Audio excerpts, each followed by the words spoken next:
Hi, I'm Dano, and this is part one of my three-part series, The Ultimate Guide to Playing Piano for Complete Beginners. This guide will start at the very beginning of learning how to play piano, learning what music really is, and how to understand the piano as a tool and an instrument. At the end of each of the three videos, I'll be showing you how to play a different song on the piano, even if you've never touched a piano before in your life. And I don't just mean Chopsticks or Hot Cross Buns. I mean songs like Lean On Me by Bill Withers, which is a good song that everyone knows and likes. And you'll be able to play for anybody you want by the end of today's video. Now look, I'm not some used car salesman, so I'm not gonna lie to you. It's not gonna be the same version that a professional pianist might play in concert, but it's gonna be good. And it's gonna show you that not all good songs have to be complicated songs. And the most important thing about learning the piano is that it has to be interesting. There's nothing less interesting than being forced to practice little exercises or play scales up and down the keyboard all day. So we're not going to do that. Right now, my job is to take this everyday object and present it to you from a different point of view, like a puzzle, to get you interested in trying to figure it out. And once you get interested in it, you'll want to play with it and work it out. And you'll naturally get better at it, just like playing a video game or any other hobby you enjoy doing. Not because you're being forced to, but because you want to.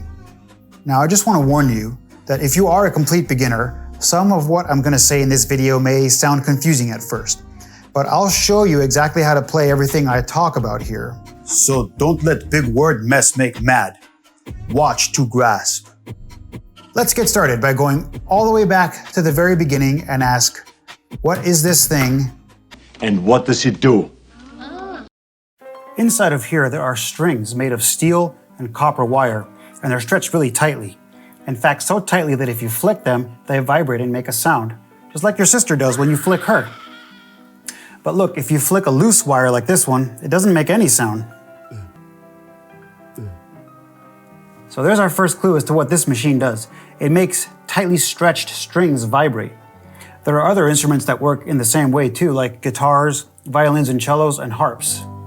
But it doesn't necessarily follow that just because a string vibrates, a human should hear a sound. After all, none of these instruments would make any sound at all if we were in space. So how does a vibrating string become sound?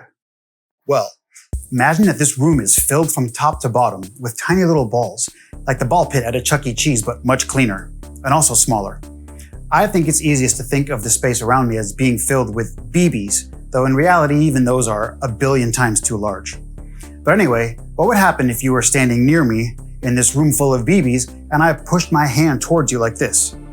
Well, you'd probably feel a bit of pressure on your skin as all the BBs on this side of my hand were pushed toward you, but that only lasts for a fraction of a second because in this space back here, there are now less BBs. So all the other BBs in the room settle back down into this space left behind, and then there's no longer any extra pressure on your skin.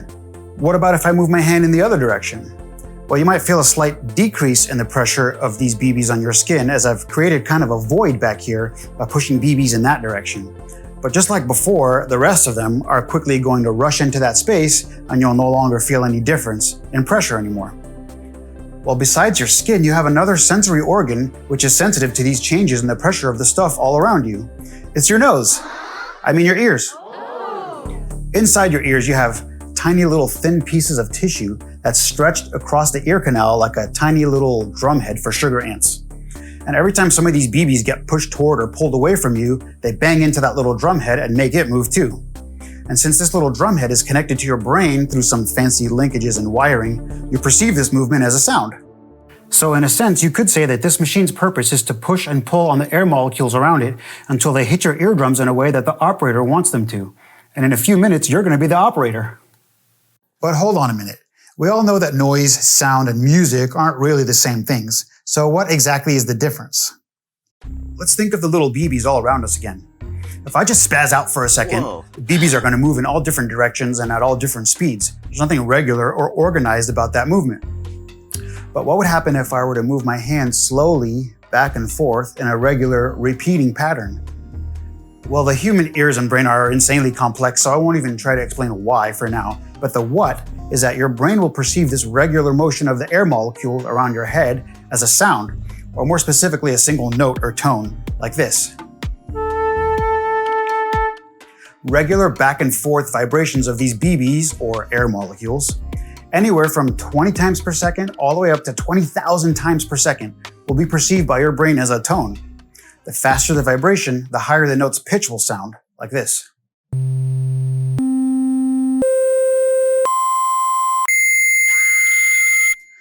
So now you know why the piano has so many different strings. Each one vibrates at a different rate, which makes all the different notes we can hear. By the way, if you're playing an electric keyboard instead of an acoustic piano, the principle is the same.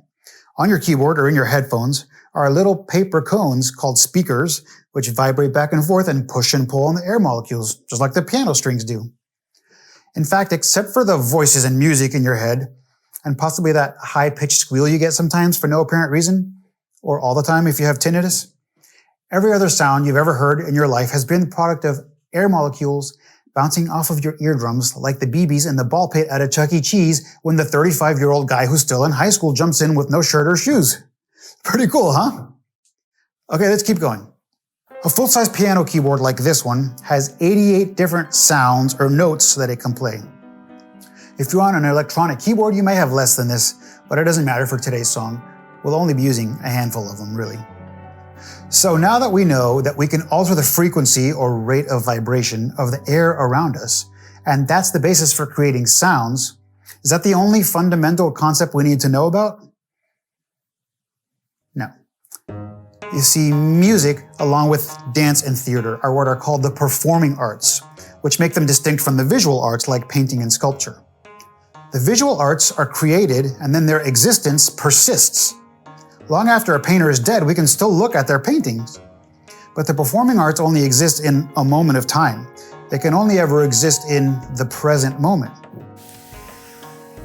The present moment. Without time, there's no music. Because like we said earlier, sounds are our perception of air vibrations. If we stop the air vibrating, there's no sound. So we need to always think of music as existing on a never-ending conveyor belt or river of time. Even for recordings of your favorite songs, when you play them back, you're recreating the air vibrations from the original recording, but you're still doing so in the present moment.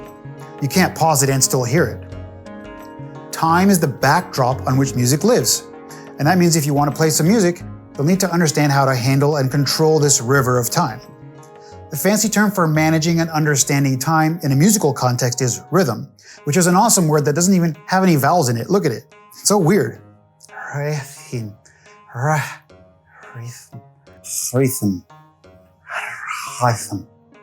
Some people have good rhythm and are adept at understanding how to subdivide time and how to keep it rolling along at a steady and accurate pace.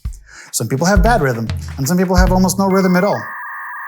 But the good news is that all of us can improve our rhythmic skills. So even if you think you have poor rhythm, don't worry about it. I just wanted to explain the concept that music flows through time. So we not only need to think about the notes that we're playing, but the rhythm or timing of those notes as well. So watch this. I'm going to take this stick and divide it into 4 equal parts. So first I find the middle and mark that, and then I find the middle of each of these spaces and mark those. This kind of looks like a ruler now, right? It doesn't matter what you call these intervals. They could be inches or centimeters or even a word I just made up like blibbo. Okay. This stick can measure out up to 4 blibbos. Okay, now this line is going to represent the present moment. And in a few seconds, I'm going to drop this stick into the river of time, and each time one of these blibbo marks reaches the present moment, I'm going to strike this wood block like this.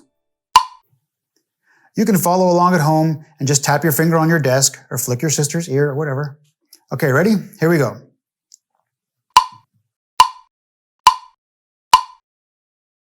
Oh, I see. So if I wanted to get more fancy and play a more intricate rhythm, I could just write out a whole set of instructions for when to play the woodblock in relation to these passing blibbos, like this.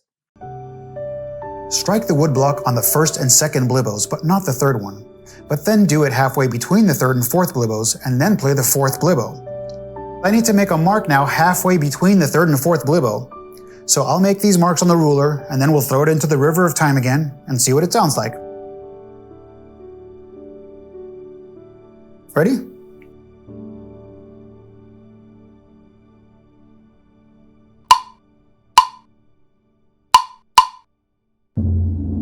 Okay, wow. So this should now be somewhat intriguing to you.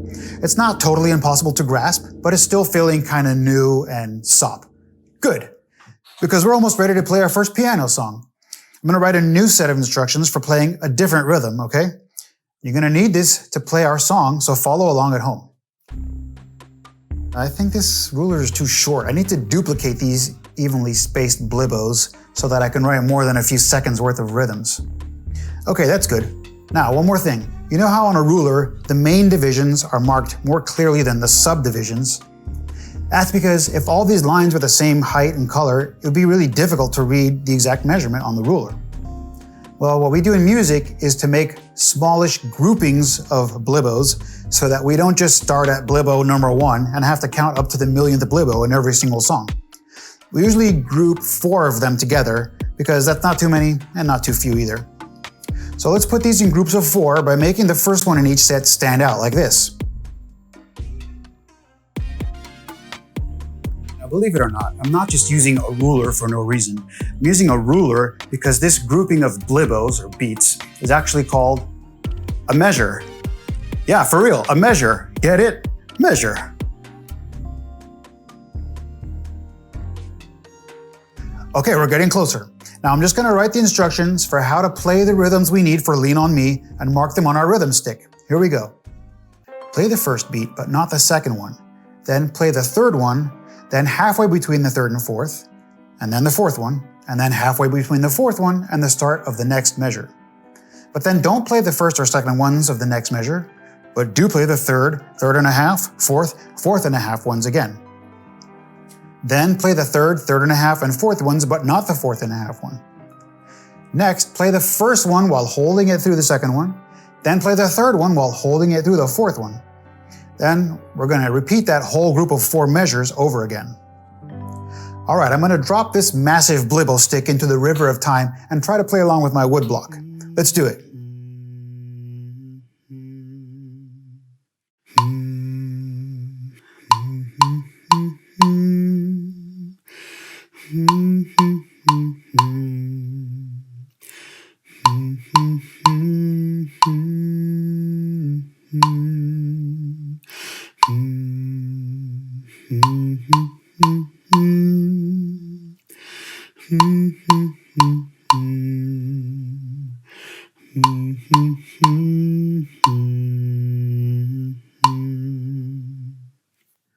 Okay, awesome.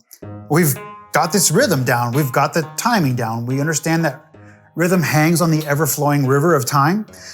We even are starting to learn how to read music in the form of blibbo sticks. We know that music is sound plus rhythm, and that sound is the purposeful, regular vibration of air molecules directed at someone's lateral face holes. And we know that pianos are machines that were invented to do that very thing. So all we need to learn now are which exact notes to play in the rhythm which we've already been practicing, and we'll be playing piano. I bet you didn't even believe me when you started watching this video that you'd be playing a song by the end, did you? Well, now it's happening. Look at you. I'm so proud of you. You're so cute when you play piano. Okay, let's learn the notes and finish up so you can go impress your friends and family with your new piano skills. Look down here. We've already learned how to play the rhythms we'll need for the song. Now we just need to learn the right notes. So looking at the piano, you might think this part's going to be impossible.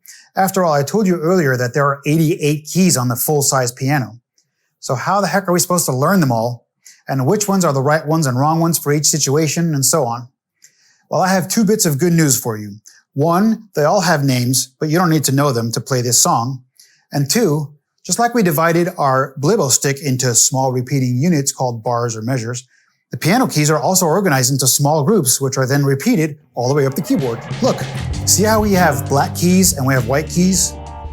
If we were only able to see the white keys, it would be impossible to know which is which because there's nothing to demarcate one from the next one.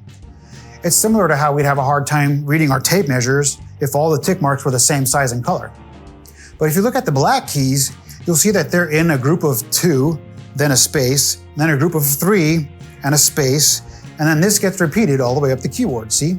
2, 3, 2, 3, 2, 3. And when we get to the names of these keys in the next video, the good news is that you only have to learn the names for one set of these because the names are the same for each set. So for example, this first note in the group of 3 black notes has the same name as this one, and this one, and this one. By the way, ignore this one lonely black key all the way down here at the bottom of the keyboard. It's there for a good reason, but it's not important today. What is important is that now that we have a way to distinguish one note from another by referencing their position in relation to these groups of 2 and 3 black keys, we can write a set of instructions for how to play specific notes in a specific sequence. Just like we wrote instructions for how to play the rhythms earlier, we're going to write the instructions for the notes now. It may sound a bit confusing at first, but it should become relatively clear in just a couple of minutes, okay? So let's do it. Put the pinky of your left hand on the white key immediately to the left of a set of 2 black keys. I'm going to call this key home. It's the only one I'm going to name today, so don't worry. The white key immediately to the left of a set of 2 black keys is called home. So put your pinky on the home key, and then just let the other fingers of your left hand rest on each consecutive white key like this. Your left hand is going to stay here for the whole song, so you should never get lost. But if you do move your hand or if it mysteriously drifts to a different place involuntarily, just bring your pinky back home, right here. Don't worry about the right hand yet. We'll add that in a minute. For now, all we're going to do is play these first 4 notes one at a time. First on the way up, then going down again. And let's do 1 note per beat, okay? Like this.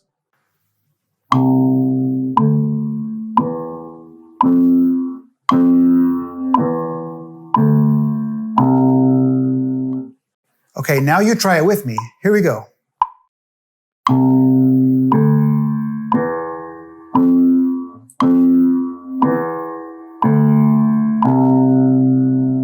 Okay, good. If you feel like that's a bit awkward, or if you messed up, or if any of your fingers broke into more than 8 pieces, that's okay. They will heal. Then all you have to do is try again. Just jump back 20 or 30 seconds and try again if you need to. There are no points for style. No points can be taken away from you for trying. Also, I can't even see or hear you, so I don't even know what points you're talking about. Now what we're going to do is assign a number to each finger. Then we can go back to our rhythm stick, and above each marking where you're supposed to play something, I'll put the number of the finger you should play there. That way you'll know exactly which note to play at exactly what time. The thumb on each of your hands will be the number 1.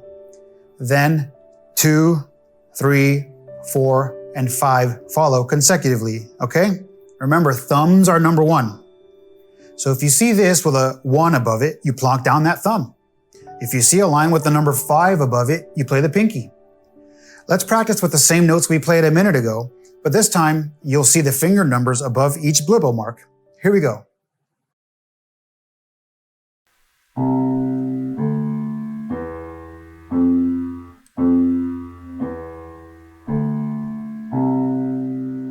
Okay, we are there, my friends. All we need to do is add the right hand, and guess what? It's almost the same thing as what you've already learned for your left hand. This is what we're going to do. Put the pinky of your right hand, can you guess? Yep, on the home key, up here. Now, don't drape your fingers yet, because here we're going to do something slightly different. What we're going to do is play 3 notes at the same time. Isn't this just insane? Oh my God, this is crazy. Okay. Okay. Pinky up here, sitting at home, social distancing like a responsible digit. At the same time, we're going to put our pointer finger on the white key that's between the first 2 in a group of 3 black keys.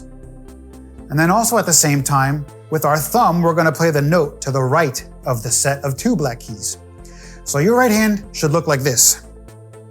Now pay attention here, this is it. We're about to play our first real song on the piano. Keep your right hand there, and then put your left hand in the position we talked about before, with your pinky on the home key down here. Now notice that the pinky of your left hand is on the same note as the pinky of your right hand. Oh my God, this is crazy. Okay. For the remainder of this entire song, your right hand shall remain fixed in this shape. We will be moving the pinky around so that it's playing different notes, but since the shape of your hand is now locked in, the other fingers will just have to follow whatever the pinky's doing. Watch. No matter which note my pinky is playing, the size and shape of my hand alone will dictate what notes these other fingers play.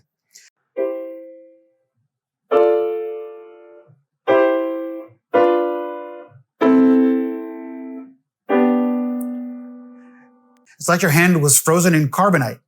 It's just a metal claw that moves around like one unit, not as individual fingers. And since the pinky of the right hand starts on the same note as the pinky of the left hand, guess what? All we're going to do with the pinky of the right hand is play the exact same note as the left hand is playing. Like this. If the left finger moves up one note, like this, then the right hand moves up one note, like this. Now again, the same thing. The left finger will move up one note. The right hand will move up one note. Like this, see?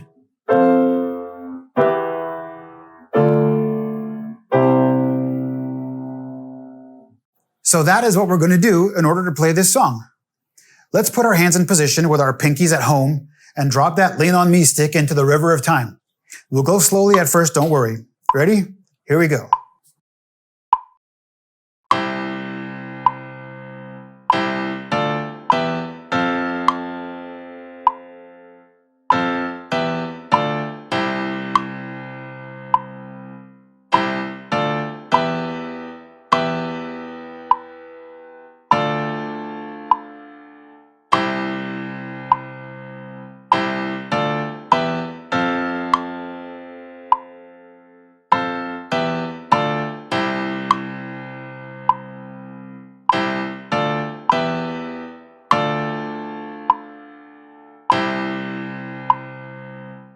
If you want to practice that a couple of times, you can just jump back and try it again. Or you could even pause the video and just play it from memory if you can remember it all.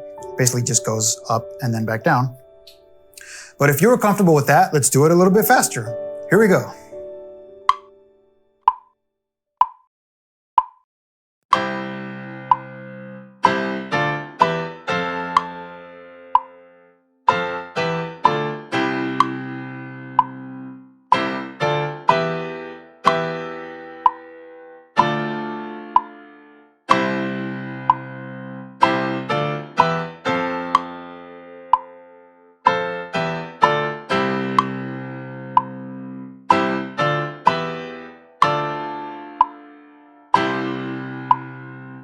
Okay, this is really happening.